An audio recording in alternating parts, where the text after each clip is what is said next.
Class, this is Dr. Brace, and this is a quick lecture to talk about preparing for implementing your program.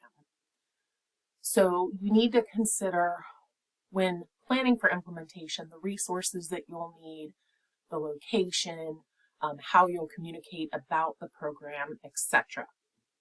So you want to first start with developing an implementation plan, and this is your action plan for what you need to do. This includes your activities and major tasks. It identifies who was responsible for carrying out the activities and the tasks, where this will take place, and then when the activity occurs, including the timeline for key steps. So this is the detail that's in your logic model for your inputs. So what are all of those things you need to be able to implement your program? So within your action plan, you have multiple categories. You've got your human resources, which these might be your personnel, the money that you'll pay to employ them, your financial resources, supplies or equipment, and then your communication strategy. And we'll go into detail about each one of these. So you need to consider what are your activities and major tasks. So you'll identify those. And again, you'll look at your logic model at that input section, and then at the activity section, what do you need to have to be able to do those things? So each one will need a detailed action plan. And then you also identify who is going to be doing this. And then if you have any partners or stakeholders, you are going to want to communicate those needs to them as well, so everybody knows who is responsible for what component.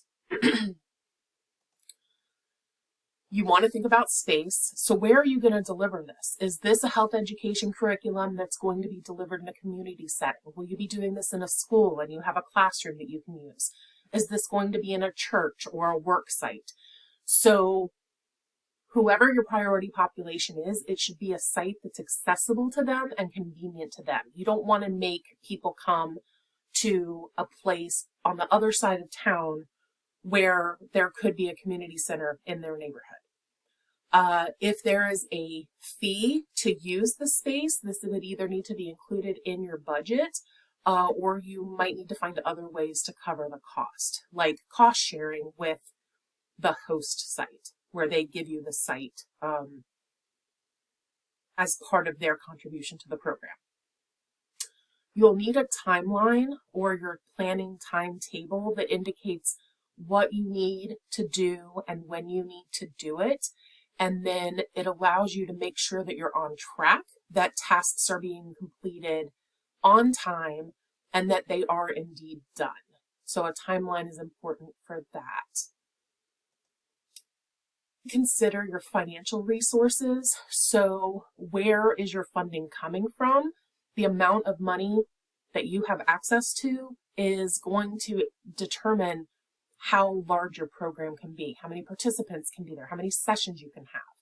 So you'll have to figure out your budget and figure out your estimated revenues and expenditures, and figure out, is this a nonprofit experience or is this something where you're expected to make a profit?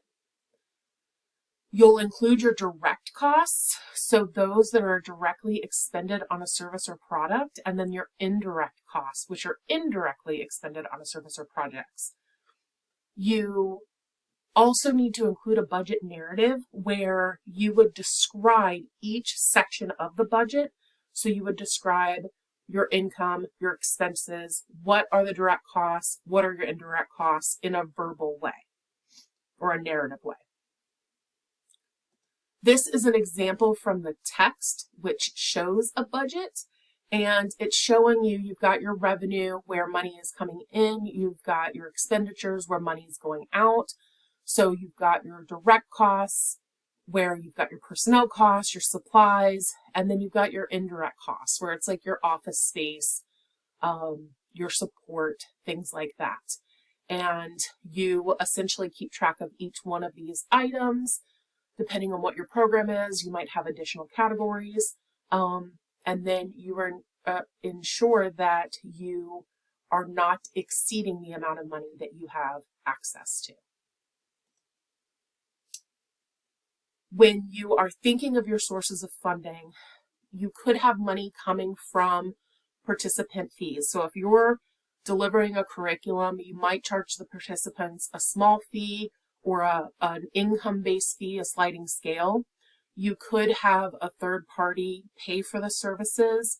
I mentioned cost sharing, where a community site might let you use space at no cost to you, but you'll want to get a memorandum of understanding or a memorandum of agreement to ensure that you are indeed eligible to use that space on the dates and times that you communicate you need it. You could get funding from the government, and there could be grants that you could apply for that could fund a program. With grants, you might need to have someone on your team who is able to identify and navigate the process of finding sources of money. So they would look to local and national foundations, corporations, different volunteer organizations, things like that. And they would help you, or they would for you, go through the process of applying for the grants, and they would submit a well-written proposal that hopefully would get funded. Sometimes you can find people that are specific grant writers, or an evaluator might be someone who also can write a grant. So if you're going to use people who are able to provide those services for you, you will likely need to pay them for their services. So those funds will need to be considered as part of your budget. You'll need to consider your personnel. So are you including only people that work within your organization, or are you going to be using people that are both within and outside of your organization? You could consider personnel that would be peer educators. You could use vendors. You could find volunteers, and it could be one or the other, internal or external, or you can use a mixture of both. You'll want to consider the equipment and supplies that you'll need to run your program. And this is going to be defined by the cost or life length of a product and how quickly it's consumed. You'll also want to think through your curricula. Is this something that you are creating in-house? Are you adopting something that already exists and then you have to pay for that? Are you adapting it, and in that case you still might need to pay for it in order to get access to it, and then you make the changes? Or are you doing a combination of both?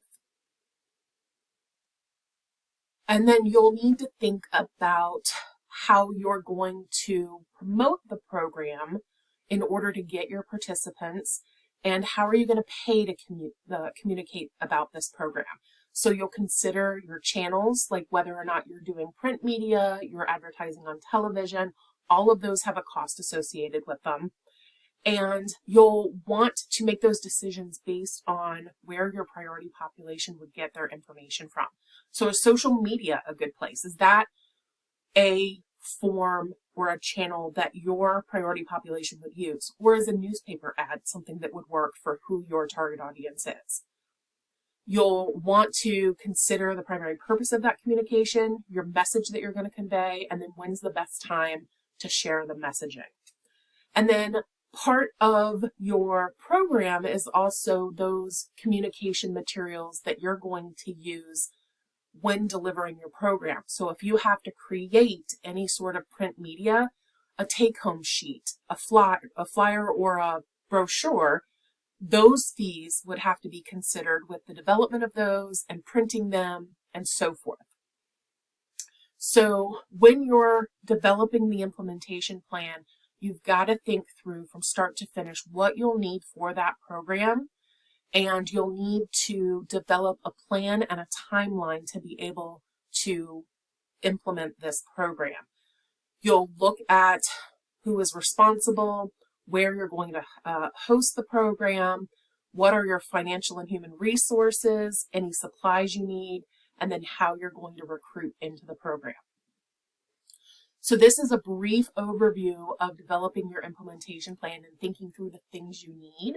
So after reading the chapter and watching this, if you have questions, please post them to Canvas and I will answer them there. You all have a lovely day, and until next time, have a good night.